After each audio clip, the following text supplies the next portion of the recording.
दोस्तों NCERT cafe में आपका स्वागत है। आज हम लोग new NCERT geography class 7 chapter number 6 जो है मानव पर्यावरण अनोन्य क्रिया उष्णकटिबंधीय एवं उपोष्ण प्रदेश को पढ़ेंगे। ये परीक्षा की दृष्टि से बहुत ही महत्वपूर्ण टॉपिक है। आइए इंपॉर्टेंट पॉइंट्स को डिस्कस करते हैं। अमेजन बेसिन में जीवन। अमेजन बेसिन के विषय में जानने से पहले हम मानचित्र को देखेंगे। ध्यान दें कि उष्णकटिबंधीय प्रदेश कर्क रेखा और मकर रेखा के मध्य स्थित है। कर्क रेखा और मध्य रेखा के बीच में स्थित है। भूमध्य रेखा 10 डिग्री उत्तर से लेकर 10 डिग्री दक्षिण के मध्य के भाग को भूमध्य रेखीय प्रदेश कहते हैं।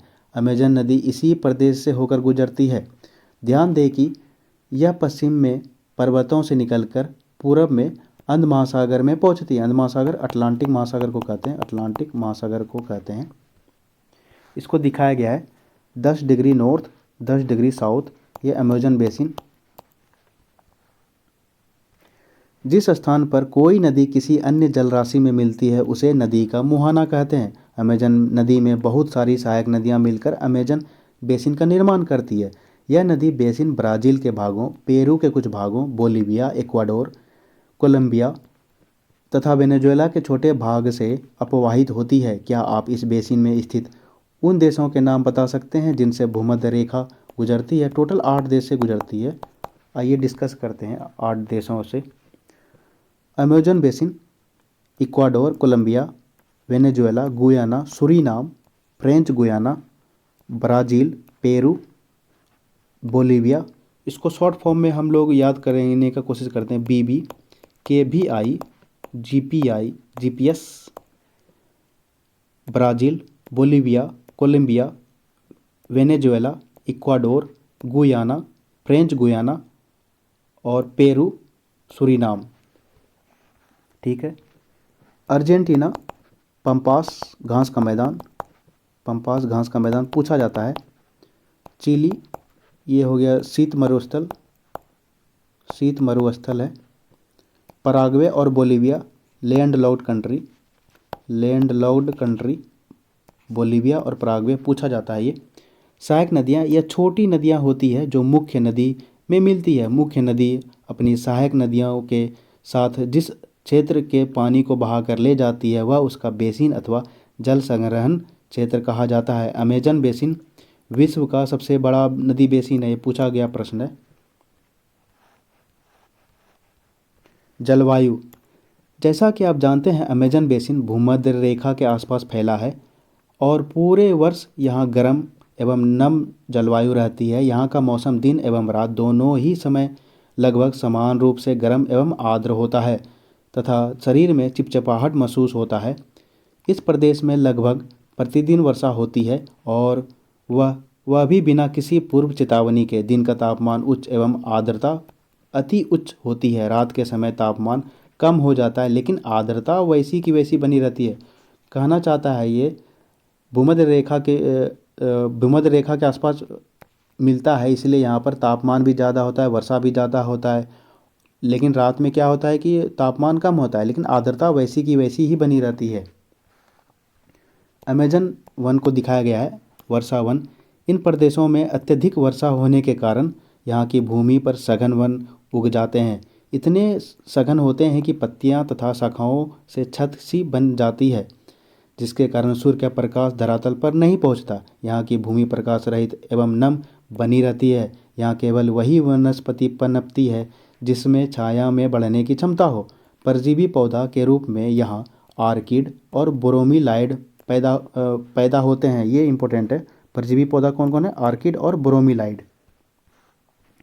ब्रोमीलाइड एक विशेष प्रकार का पौधा है जो अपनी पत्तियों में जल को संचित कर रखता है। मेंढक जैसे प्राणी इन जल के पैकेट का उपयोग अंडा देने के लिए ब्रोमीलाइड मेंढक का यूज करता है अंडा देने के लिए। ठीक है। वर्षावरण में प्राणी जात की प्रचुरता होती है। टूकन, गुंजन पक्षी, रंगीन पक्षी वाले मकाओ एवं भोजन के लिए बड़ी चोंच वाले विभिन्न प्रकार के पक्षी जो भारत में पाए जाने वाले सामान्य पक्षियों से भिन्न होते हैं यहाँ पाए जाते हैं। प्राणियों में बंदर, स्लॉथ, चींटी खाने वाले टैपिर, ये चींटी खाने वाला टैपिर पाए जाते हैं। सांप एवं सरीसृप और एनाकोंडा, एनाकोंडा भी पाया जाता है यहाँ पर, एनाकोंडा, एनाकोंडा। विभिन्न प्रजातियाँ भी इन वनों में पाई जाती है, मगरमच्छ, सांप, अजगर तथा एनाकोंडा, है ना। एवं बोआ, कुछ ऐसी प्रजातियाँ हैं। इसके अतिरिक्त हजारों कीड़े मकोड़े भी इस बेसिन में निवास करती है। मांस खाने वाले पिरान्या मत्स्य, मांस खाने वाला, मांस खाने वाला मछली, मांस खाने वाला, मांस खाने वाला मछली को क्या कहते हैं?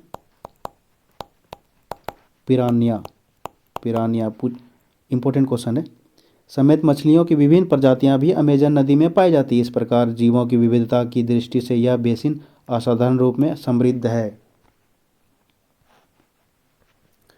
वर्षावरण के निवासी, यहाँ के लोग छोटे से छोटे क्षेत्र से वन के कुछ वृक्षों को काट कर अपने भोजन के लिए फसल उगाते हैं। यहाँ के पुरुष शिकार करते हैं तथा नदी में मछली पकड़ते हैं, जबकि महिलाएं फसलों का ध्यान रखती है।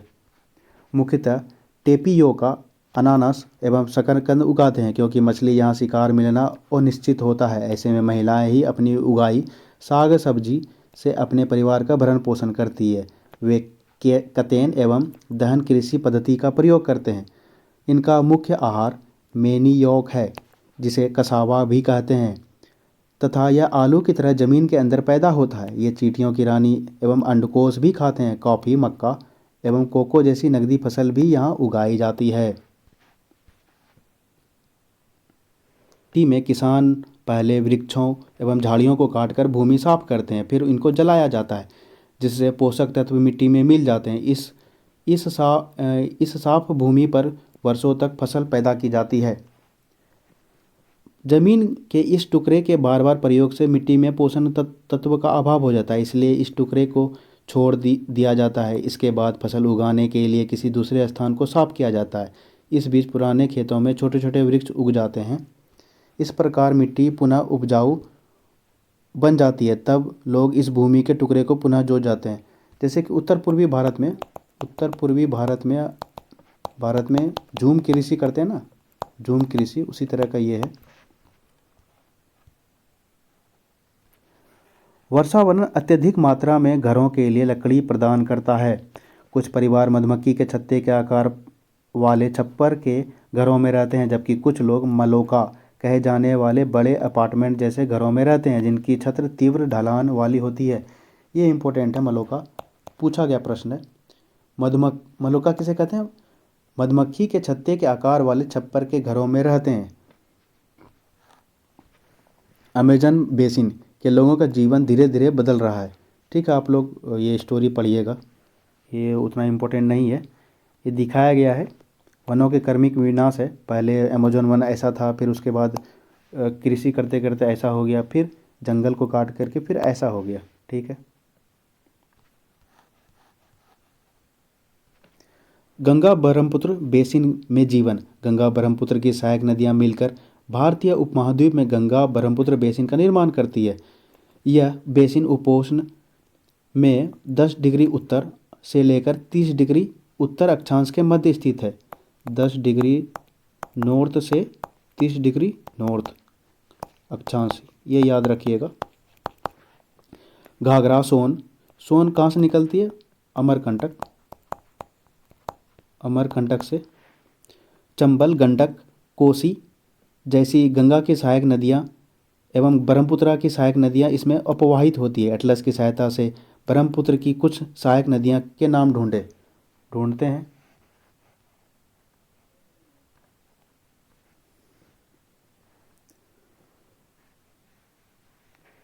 गंगा एवं ब्रह्मपुत्र के मैदान, पर्वत एवं हिमालय के गिरिपात तथा सुंदरवन डेल्टा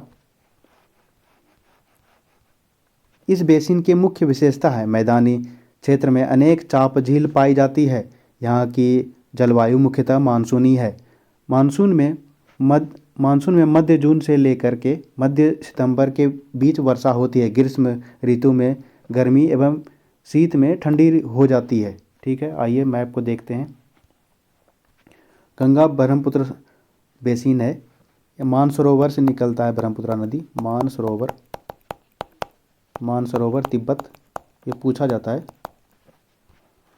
और ये निकलते निकलते यहाँ पर ये अरुणाचल प्रदेश से मिलते हुए ये बांग्लादेश से होते हुए बंगाल की खाड़ी में गिर जाती है और बांग्लादेश में जा कर के इसे जमुना कहते हैं, ब्रह्मपुत्रा को जमुना कहते हैं।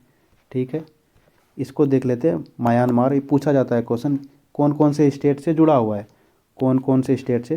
तो ये हो गया तुम्हारा अरुणाचल प्रदेश, नागालैंड, मिजोरम और मणिपुर। ये पूछा हुआ प्रश्न है।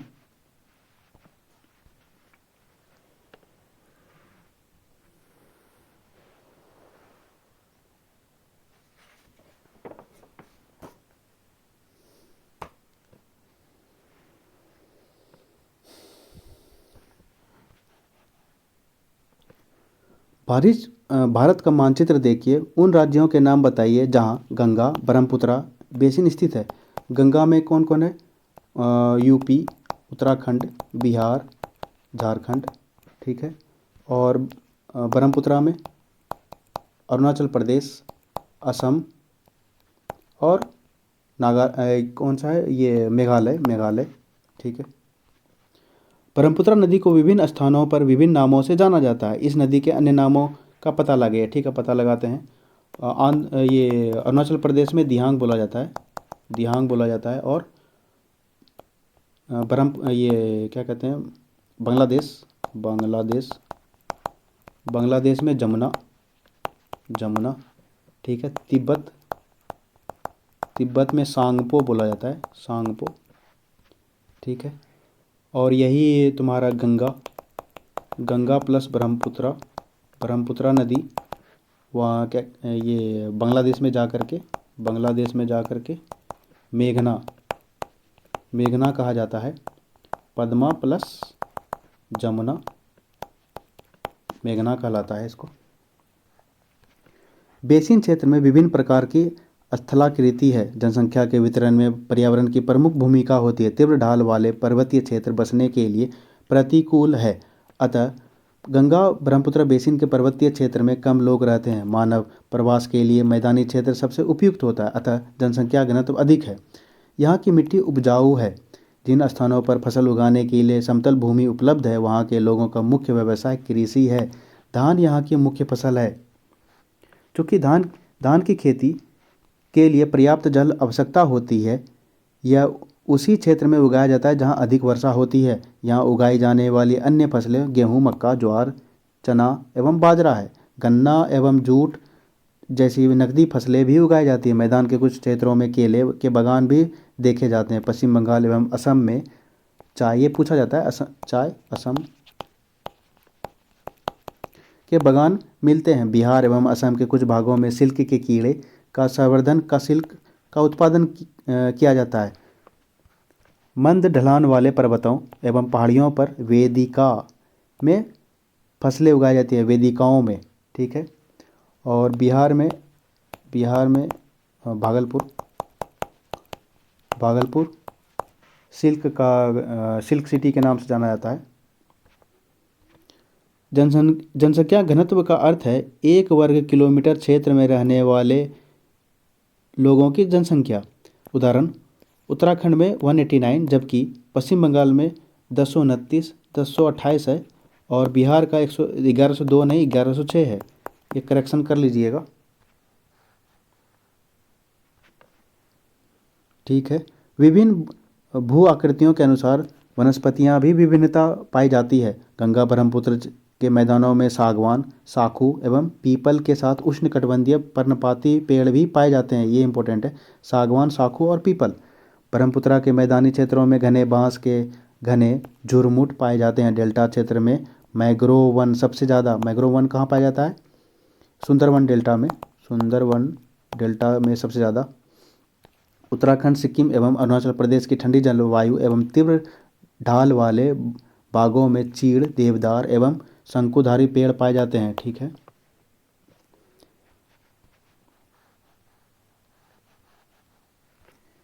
वेदिकाओं का निर्माण खड़ी ढलानों पर समतल सतह बनाकर कृषि करने के लिए होता है। ढलान की इसलिए हटाया जाता है कि जल का प्रवाह तीव्रता से ना हो। ये आपका द्विवेदिका कृषि है। बेसिन में विविध प्रकार के वन्यजीव पाए जाते हैं। इनमें हाथी, बाघ, हिरन एवं बंदर आदि सामान्य रूप से पाए जाने वाले जीव हैं। एक सींग वाला गेंडा ब्रह्मपुत्रा के मैदानों में पाया जाता है। ऐसे असम में पूछा जाता है। काजीरंगा, काजीरंगा एक सींग वाला गेंडा। डेल्टा क्षेत्र में बंगाल टाइगर एवं मगरमच्छ पाए जाते हैं। नदी के सांप, जल झील एवं बंगाल की खाड़ी में प्रचुर मात्रा में जलीय जीव पाए जाते हैं। रोहू, कतला, हिल्सा मछलियाँ भी सबसे लोकप्रिय प्रजातियाँ हैं। मछली एवं चावल इस क्षेत्र में रहने वाले लोगों का मुख्य आहार है। मछली चावल बंगाली लोगों का मुख्य चावल। एक सींग वाला गेंडा काजीरंगा, काजीरंगा असम। इंपॉर्टेंट क्वेश्चन पूछा गया क्वेश्चन है ये। गंगा एवं ब्रह्मपुत्र नदी के अवलवन जल में एक प्रकार की डॉल्फिन पाई जाती है, जिसे स्थानीय भाषा में सुसु अथवा अंधी डॉल्फिन कहा जाता है। सुसु का उपस्थिति से जल की शुद्धता का पता चलता है। रसायन की अत्यधिक मात्रा वाले उपचारित औद्योगिक एवं शहरी गंदगी इन प्रजातियों को नष्ट कर रहे हैं। अंधी डॉल्फिन ये इम्पोर्टेंट है, इसको मैं डिस्कस करता हूँ। डॉल्फिन, डॉल्फिन डॉल्फिन अभयारण्य, डॉल्फिन अभयारण्य कहाँ है? भागलपुर, भागलपुर बिहार में। और डॉल्फिन को राष्ट्रीय जीव कब घोषित किया था? 2009 में, 2009 में। और डॉल्फिन को राष्ट्रीय जीव 2009 में। डॉल्फिन दिवस कब मनाया जाता है? डॉल्फिन दिवस ये इम्पोर्टेंट है, 5 अक्टूबर। Very very important. एक और है क्या है? ब्रह्मपुत्रा की सहायक नदियाँ पूछा जाता है। ब्रह्मपुत्रा की सहायक नदियाँ लिख लीजिएगा। सहायक नदियाँ यूपीएससी में पूछा गया है। दिबांग, लोहित, धनसिरी,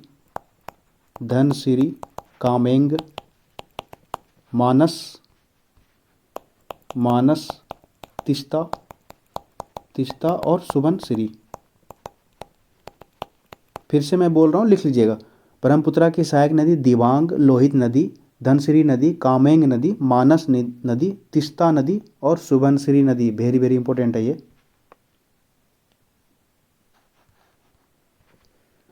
क्या आप जानते हैं सार्वभौमिक स्वच्छता कवरेज प्राप्त करने और स्वच्छता पर ध्यान केंद्रित करने के प्रयासों में तेजी से लाने के लिए भारत सरकार ने प्रधानमंत्री ने 2 अक्टूबर 2014 को स्वच्छ भारत मिशन का शुभारंभ किया। कब किया था? 2014 में 2 अक्टूबर, गांधी जी का जयंती के दिन। ठीक है। गंगा ब्रह्मपुत्र के मैदानों में कई बड़े शहर और कस्बे हैं। ठीक है, आप लोग देख लीजिएगा, ये उतना इम्पोर्टेंट नहीं है लेकिन थोड़ा सा देखना ज़रूरी है। गंगा नदी के संरक्षण के लिए नमामि गंगे कब किया गया था? 2014।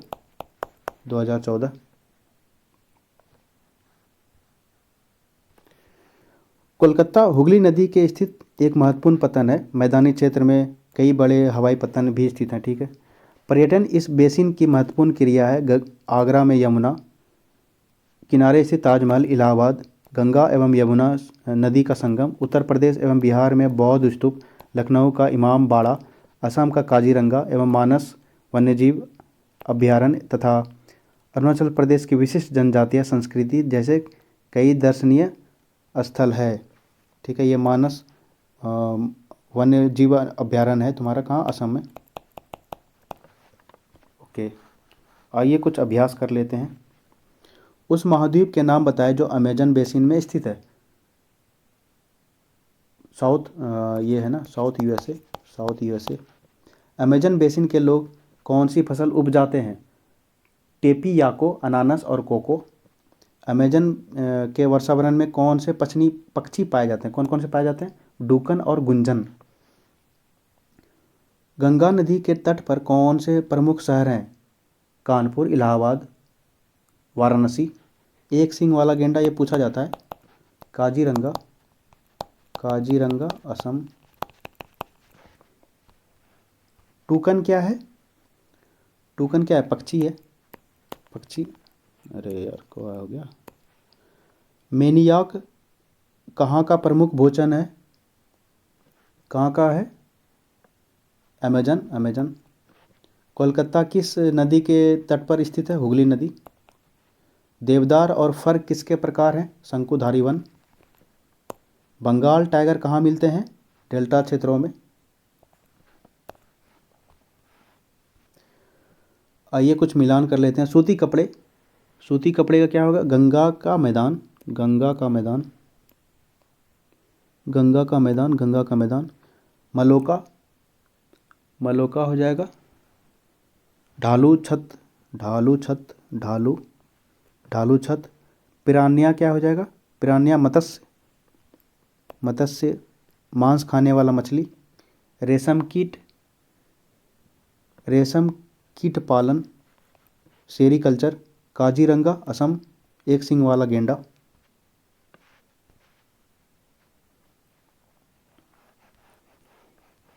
और तो कुछ नहीं है।